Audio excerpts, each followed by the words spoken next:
She pro p pro p pro p pro que pasa sa say what they do. Welcome to Crime Time News, where the difference is in the meds. Call it news with a buzz.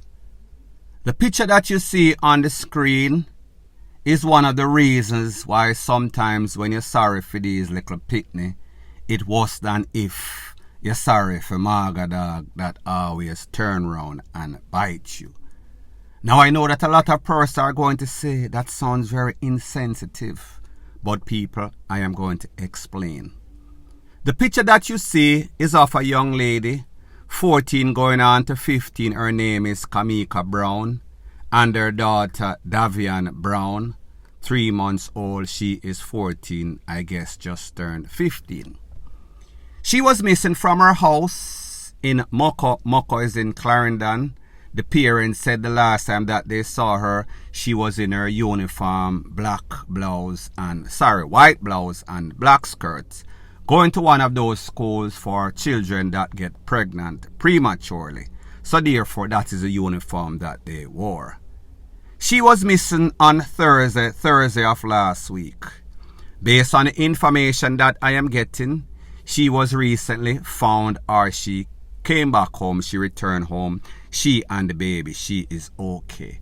People, that is good news considering what we usually hear in the street in a real life in a Jamaica. However, it is said that she was 14, to spend her 15th birthday with her taximan boyfriend / baby father, who is 47-year-old. People, I want you to watch the age discrepancy. 14-year-old, that means she did get pregnant before she had 13. So now she had 15. She went back to the place in which the problem started from day one.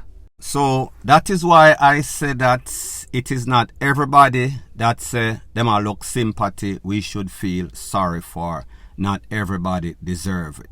Some people put themselves in a predicament, and I understand if it is a one-off situation and then you are rehabilitated.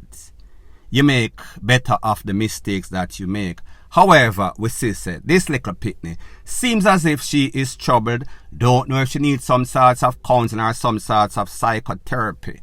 So whenever we see stuff like this, we have to ask the question, don't these children realize the negative domino effect that it has on themselves, on their family, in a society? Because these are the same children that come up of children, and then their children is a menace to society. Don't they realize that they stress out the family whenever them get pregnant, even if it's for a little youth, or worse, even if it's for a big man? So them stress out the family, them stress out John Public that have to pay taxes for these delinquent pitney, delinquent offspring, and what is even worse, the poor force that is underpaid, overwork. They will now have to deal with stuff that was unnecessary. People that put themselves in a predicament, putting themselves in an even worse predicament. Because here it is, based on what we are seeing, it seems as if she's the only one that is not worried, not only herself or her child. The rest of society, they must stress out. People are wonder if a DEAD, she along with her daughter, as if Jamaica needs a next one. And then this little bad picnic and our man, the petty taxi driver, them dip on a joyride while everybody else a fret and a worry, traumatize the family. So that is why when we see videos like the one that has been making its round on social media with the taximan where them claim jump over the fence of some 13-year-old and people want pretty much give him the Tarzan and Jane justice, it is justified.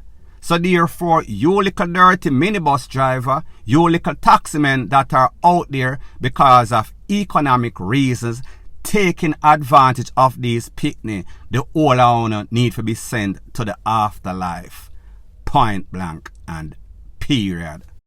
Further on in the news, it is called fly low, fly high. Karma will come for you. The life that you live, the good that you do follows you. The bad that you do, it haunts you. Sooner or later, every dog is going to have its day. I did a couple of stories maybe in the last year or so when I spoke about a set of gangs, brothers, the Barnes and the Wrights. The Wrights and the Barnes were always in conflict. If you look at the definition of eye for an eye, tooth for a tooth conflict, you would see the Wrights and the Barnes. They were always going at it. As one take away one, the other one go and take away a next one. So therefore, tooth for a tooth, eye for an eye. However, the person whose name is Bang or BULIBY, he was on both sides. He was hitman for hire on both sides. So therefore, if the Barnes have a problem, him resolve it. If the Wrights have a problem, him resolve it. However, in one of the stories that I did, I spoke about a man named Biggs. He was his boss. That means that Biggs was Bang or BULIBY's boss. He was putting out Bing to do all sorts of BS.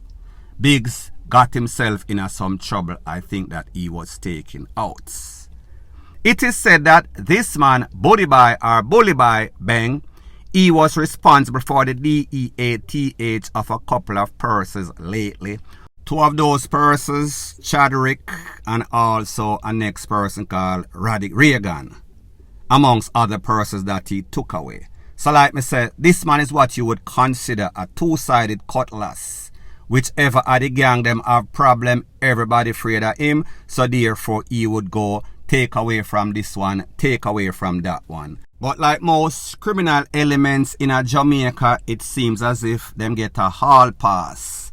Even though they're out there creating all sorts of DEATH and destruction of all sorts of body upon them head, the popo would hold them. However, no witness would show up, so therefore the popo would free them. This man is what you call Tony the Tiger from Kellogg's. He is a notorious hitman. He is notorious serial KILLER. So the popo came for him at about 4 in the morning, crack of dawning. Based on the information I am hearing, word on the street is that he did not have anything. But people, whenever your DEATH warrant is signed, it does not matter if you have the pastor and you are confessing and turn your life over to Jesus Christ. When your time come, it just come, and this man's time was long overdue. He was destined for destination doom, either the big yard, preferably for the graveyard, and that is exactly what happened to him. Point blank and period. So anyways, people, thanks once again for checking out my video. If you appreciate videos like these, please show your appreciation by liking, commenting, sharing, and subscribing to my channel. That is how YouTube promotes videos like these to like-minded, sensible persons like yourself.